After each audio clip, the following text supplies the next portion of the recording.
Brothers and sisters, today I want to take you on a journey that shakes the soul.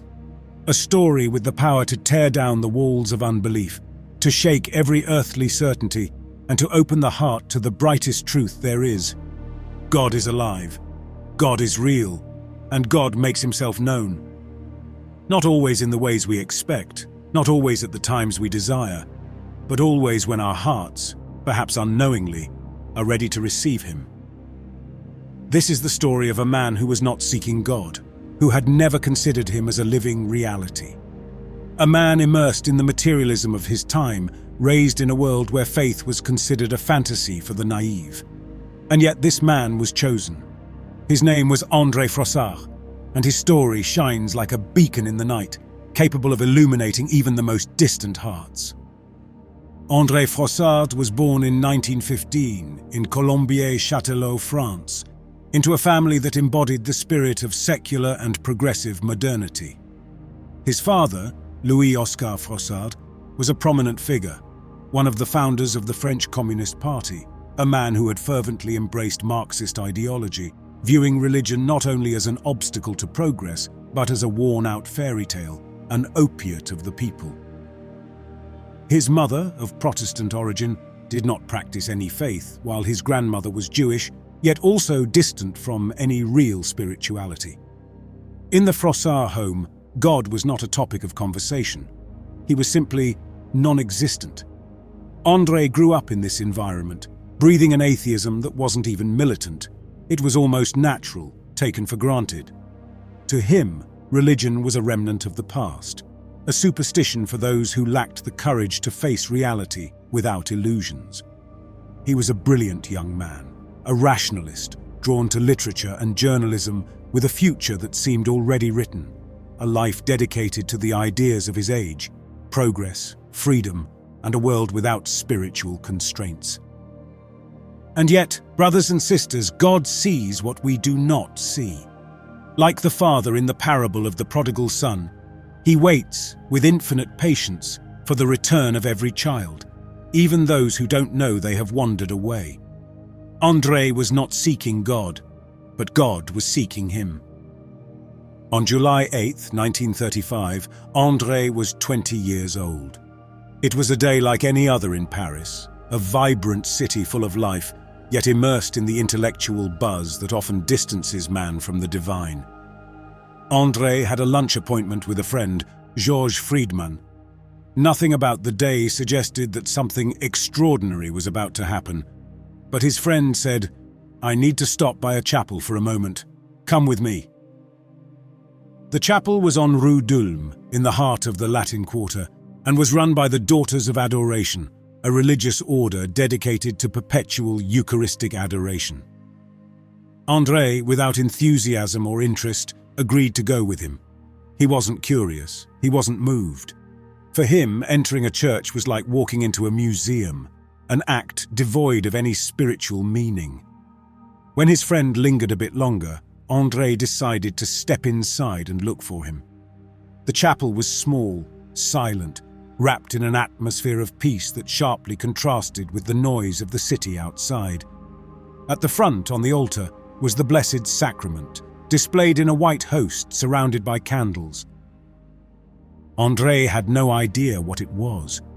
He had never heard of the Eucharist or Eucharistic adoration. He remained standing near the entrance, with the attitude of someone simply waiting to leave. But in that silence, in that simplicity, the impossible happened. In an instant, in a fraction of a second, André Frossard's life was turned upside down. He later recounted that a presence made itself known to him, not as an abstract idea, not as a vague feeling, but as a tangible reality, more real than anything he had ever known. A light pierced him, not a physical light, but one that illuminated his soul, revealing the ultimate truth of existence. Frossard described the experience with words that still stir the heart today. "I do not believe in God. I saw him. It was not a vision. It was not a dream. It was an encounter," as he would later call it. An experience that revealed to him not only the existence of God, but the full truth of the Christian faith.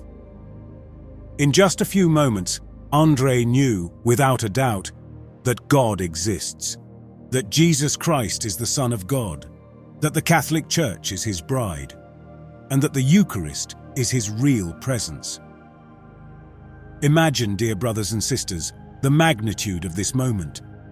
A committed atheist, who had never opened a Bible, who had never prayed, who saw religion as weakness, suddenly receives a certainty more powerful than any scientific evidence. Not through reasoning, not through study, not through fear or need, but by grace. Because God, in his infinite mercy, chose to touch his heart. Frossard left the chapel transformed. He told his friend, with a conviction Georges struggled to understand, "God exists. It's all true." It was as if the whole world had suddenly revealed its true nature, a creation loved by a living God, a God who bends down to reach every human soul, even the furthest one. André's conversion was not gradual. It was not the result of a long journey. It was instant, total, final. Like Saul on the road to Damascus, like Alphonse Ratisbonne before the Virgin Mary, André moved from darkness to light in the blink of an eye, and that light never faded. Immediately after the experience, André asked to be baptized. There were no doubts, no hesitations. The fire of faith had consumed him, and he could do nothing but respond with all his being. He was received into the Catholic Church, and from that moment on, his life was radically changed. He was no longer the young atheist chasing worldly ambition. He had become a new man, a witness to the truth he had encountered. André Frossard did not keep what he had received to himself. He became one of the greatest Catholic apologists of the 20th century, using his gifts as a journalist and writer to spread the faith. He worked for major publications like Le Figaro and wrote numerous books, but his most famous remains God Exists, I Met Him, published in 1969, 30 years after his conversion. Why did he wait so long? Frossard explained it himself. He feared he would not be believed. His experience had been so extraordinary, so far beyond the ordinary, that he thought the world, immersed in rationalism, would mock or misunderstand it. But when he finally decided to share his story, the book became a phenomenon. It sold 200,000 copies in just a few months in France alone and was translated worldwide. Millions of readers were touched by the simplicity and power of his testimony. In the book, Frossard doesn't try to convince using philosophical arguments. He simply tells what he lived. And his sincerity disarms even the most skeptical. He wrote, "I did not find God. He found me. I was not looking for him. I had no reason to. I was happy, content with my life, but he wanted me." Brothers and sisters, the story of André Frossard is not just a moment from the past. It is a living message, relevant to each one of us today.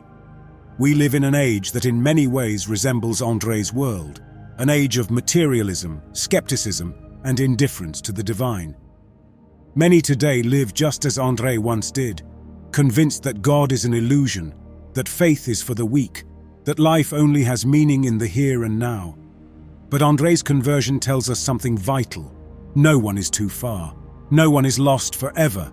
God can enter even the thickest darkness and ignite a light that never goes out. It doesn't matter how distant we feel, how indifferent we've become. God seeks us. He waits for us. He calls us. And we must not think that an encounter with God must happen in some extraordinary way, as it did for André. Sometimes God speaks in the silence of the heart, in a moment of pain that draws us to seek Him, in the beauty of a sunset that moves us, in the truth of a word that challenges us. Sometimes it's in the simple things, a Mass, a time of Eucharistic adoration, a gesture of love, that we encounter His presence. André's conversion had an impact on his family as well. His mother and sister, initially distant from the faith, converted to Catholicism, touched by his testimony.